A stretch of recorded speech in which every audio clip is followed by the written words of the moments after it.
it's going to be just exactly the same for visual components to digital overlays. People that still rock those little like ones that come down, they are so boss, because like no one really does that. There's like 1% of people that still wear those earpieces, but I just think they're quality. Like, yeah, and Khalid, I'm going to touch on your first point, but Max, go ahead. What were you jumping in with there right there? I just wanted to say it's as well society responsibility to provide the proper education, because when you say it's down to the individual to do whatever they want, sadly though that's optimistic, I think. These social days media is implemented, and where you're a grown adult and maybe you've born in a fairly nice country, I think that's nice. But I totally see kids being already dead in the TikTok game.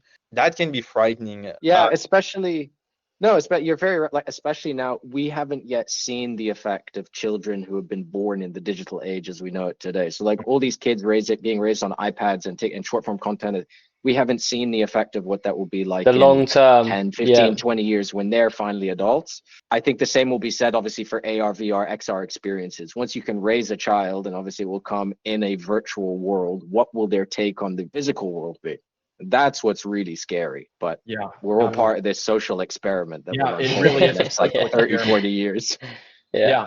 And we can already see the impact that social media had, especially on the younger generations. They don't remember the world before Ask Siri and Google for everything, and that's just getting ready to get the next step up. It's what is it? Google that just acquired Perplexity. Oh, it was one of the big providers. I was just reading that yesterday. I got to look it up. But somebody just acquired Perplexity AI. Perplexity is so wait, Google just acquired Perplexity, because that Perplexity was their main competitor with go on guys, because that's an interesting one, because Perplexity on a macro scale is the first really big contender to Google search, because it was Google it. Oh yeah, Google it. Oh, talking to your mum even. Oh yeah, Google it, mum. But now it's like, oh yeah, just ask Perplexity. And I've even got, my girlfriend's parents are now using ChatGPT and Perplexity. Yeah. And he said, thank you for sending me Perplexity after ChatGPT, because that was his first steps into AI. And he's like, thank you, I'll be a genius now. And that is that's what people look at, is that like you have information at your fingertips instantly. Yeah, it's also that Siri and Alexa are about to get major upgrades, and so they need it, right? And this is getting ready to take us into a much more personalized, intelligent experience with your AI, and this goes very much into what we've been looking to develop as well at Data Monsters and Dreamworld, is what I call the AI companion, your own personal Jarvis. I see very soon, in the very near future, within 5 years, everybody's going to have an in-home AI inside of their house and their apartment. Absolutely. Going to have an AI that knows them, understands their passions, their desires, their creativity, everything about them in an intimate way, to where it's going to be able to be, your own personal Cortana or Jarvis, affecting everything that you do on the daily. I'd love to just backstep on that slightly, Eric, because we talk about Dreamworld, and obviously Max was one of the founders there with us, and we were talking about companions, AI companions, a year and a half ago, and now lead up to this present day, and then Grok released its companions, and they are called companions. So we were building those way before. I was doing market research, and there wasn't a single agentic AI hadn't even come out of this point. Right. You hadn't even heard. You couldn't even find anything on YouTube about agentic AI, and that kind of is a great lead into the first question you asked, Laurence. You said, what are these new upgrades or updates that are happening that's giving us the ability to really create a human level latency? Without completely giving away everything under the hood, I'll tell you that we're very close with NVIDIA. We're one of a small handful of elite partners worldwide. We're actually NVIDIA's Partner of the Year last year for creating some of the world's first digital humans. And so we have 2-year early access to a lot of NVIDIA technology, hardware, software. And, one of the things to understand is that when you're communicating with an AI, especially an interface like what we're creating, there's multiple AIs that are working behind the scenes. And so some AI is able to do basically like long form data thinking, whereas other things are able to be like quick response time. So, think of the things that we do when we're accessing our own brain. Somebody asks you a complex question, that's a great question. it has, and so we do all of these little nuances with our hands, with our eyes, the way we start to think. So and rather than something just staring at you blankly as it's accessing the information, if you include those human gestures, those human small talk, but as it's processing, this creates a much more natural feel. So filling that gap, filling the gap with those micro expressions.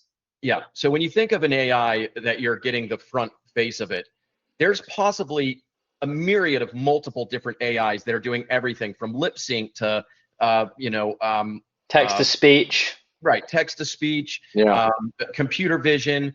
There's an AI that's doing multiple different components that create something that feels like you're interacting with a human. There's possibly a dozen different AIs that are all doing their own thing to create that that relationship interface.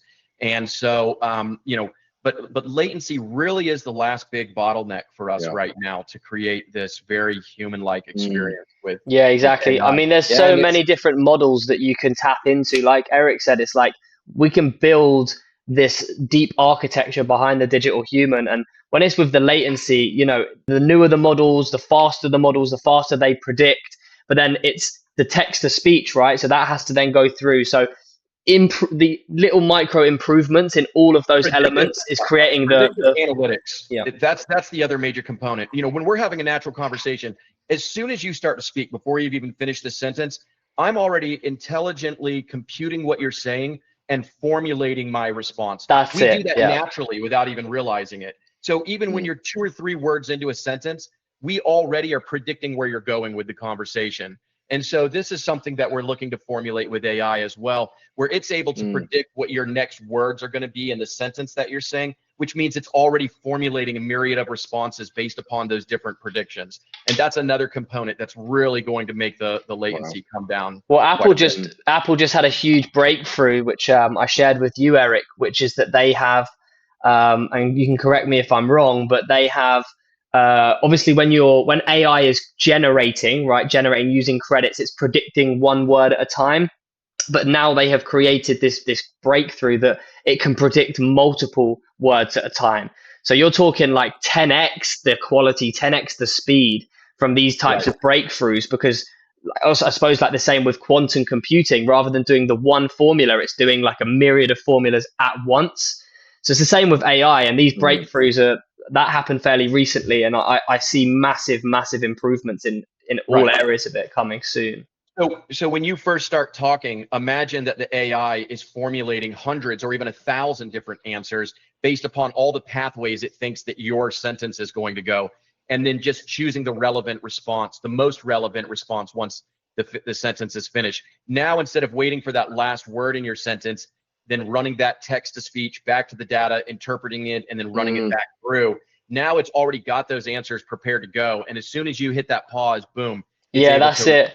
So Apple cracks multi-token prediction for up to faster response speed. So Apple researchers have unveiled a breakthrough technique that dramatically speeds up large language model performance, potentially accelerating AI responses by up to 5 times whilst maintaining accuracy. And you think with the text to speech, right, that is this being able to predict faster is going to affect the latency in the long run and everything else.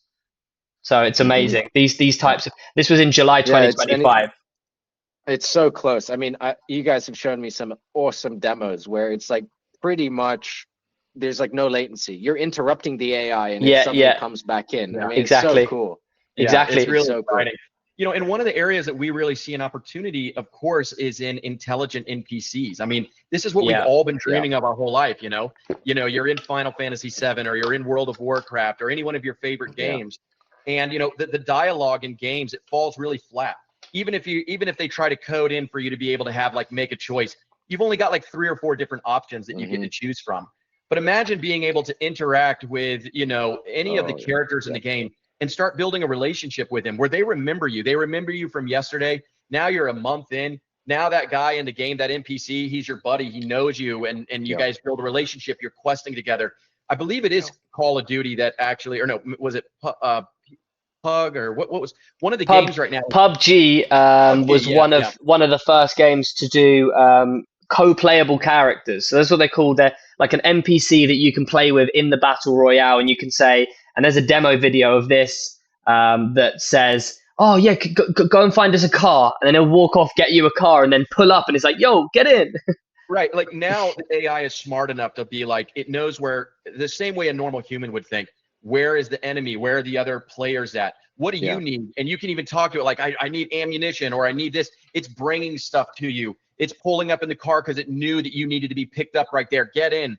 So this is like a very different experience that you would normally get with an NPC. And boss fights as well, right? So Mir 5 was one of the first AI bosses. And you think like, for a game like Elden Ring, right, it's already difficult, but then you add AI so that every time you fight it, like you have to change your strategies with how it's changing its strategies in real time. And I think there's gonna be a whole new wave of games that are just just a bit too difficult, but people are beating them because they're sweating them so much. These boss fights. It gives you replayability. A replayability. Every day that you go back into the world is changing and evolving. You beat the boss one way, you can't beat the boss that same way every time because it's adapting to you. And so that's a really, really interesting level of game interaction that we're about to be moving into right now. 100%. And we're excited about that. As much as right now we work a lot with enterprise clients and we work in, big tech, I'm really excited about entertainment and gaming and the opportunity to kind of take some of this technology that we're developing to consumers, B2C products. That's where I'm excited of that.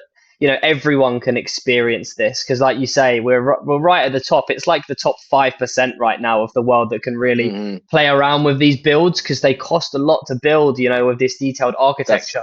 But as soon as the GPU costs come down, as soon as the speed and accuracy goes up and we start bringing it down, we're going to start seeing a huge wave of these B2C products that people can interact with, whether that's an avatar in your house or on your desk or inside of games, right? These AI NPCs inside of your favorite games. For me, gaming is very exciting. It is, yeah. I can't wait to start playing some like interactive open world RPG games with like fully decked out AI NPCs. We're all just going to be sat in the little side room, just like winding them up for hours. I can already like kill hours on Baldur's Gate, but if all the characters in Baldur's Gate that I was interacting with were AI as well and had personalities and the possibilities are endless. I saw this would probably be like last year, a guy put LLMs inside the characters inside of Skyrim. And what he did was, right, obviously, like you got the main missions, but he went inside the castle, started talking to the king, and told him that there was a traitor amongst the people in the throne room. And the king, because he's got AI and he can interact and he can move his rig and stuff, he gets up and he's like, "Who in here has been who in here is a traitor against me?" Starts going around interrogating the people. He asks for proof of this, so the guy gets a piece of paper and pretends that this piece of paper is proof, like a letter from this traitor, and he gives it to him. And like these NPCs are like creating their own world and like their own narrative. And I just think that it's like the possibilities are endless and almost infinite with this creation inside of games when you AI in that. Very, very interesting and can be kept, I think, for a whole full episode. Yeah, it could be a whole episode on this. We will absolutely will explore that. It'd be funny if AI hijacks the games and decides you're the traitor and kills you. It's like the spawn kill, like you're just getting spawn killed by the AI. Terrible. Since AI is taken over, no one has beat the game. Happy, I think we can wrap up this first episode. It was very, very cool to have you all. And over the next episode, we're going to have sometime guests, sometime not. So if you guys have a final word for the audience, it's time. Okay. Well, thank you guys. Thanks for watching. You can obviously tell that we have got a lot to say about different areas of this digital revolution. And I know that we are going to be bringing on some people from our company and from NVIDIA on some of the episodes. So that's very exciting. And very excited to continue the conversation with you all.